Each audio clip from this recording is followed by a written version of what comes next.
Hello friends, இது நம்ம channel without boring.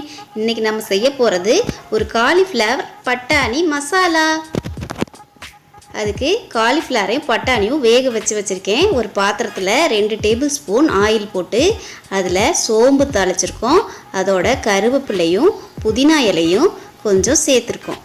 சேர்த்து அது கூட இஞ்சி பூண்டு வெங்காயம் அரைச்சி வச்ச பேஸ்ட்டை 3 ஸ்பூன் சேர்த்து நல்லா அதோட பச்சை வாசனை போகிற அளவுக்கு வதக்கி விட்டுக்கோங்க. அதில் ஒரு பச்சை மிளகாயும் 2 தக்காளியும் சேர்த்துக்கிடலாம்.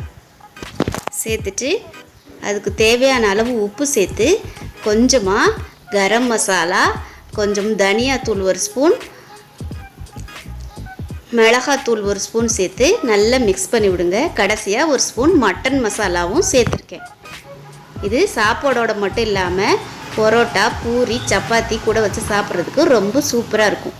இப்போது இந்த வேக வச்ச காலிஃப்ளவர் பட்டாணி அது கூட சேர்த்து மிக்ஸ் பண்ணி விட்டு கொஞ்சமாக தண்ணி சேர்த்துக்கலாம். இந்த தண்ணி வந்தவொடனே உங்களோட சூப்பரான காலிஃப்ளவர் பட்டாணி மசாலா ரெடி ஆயிரும்.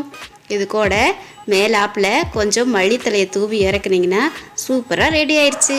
நீங்களும் இந்த டிஷ்ஷை ட்ரை பண்ணுங்கள். ட்ரை பண்ணிவிட்டு கமெண்ட் பண்ணுங்கள். நம்ம சேனலை லைக் பண்ணுங்கள், ஷேர் பண்ணுங்கள், மறக்காமல் சப்ஸ்கிரைப்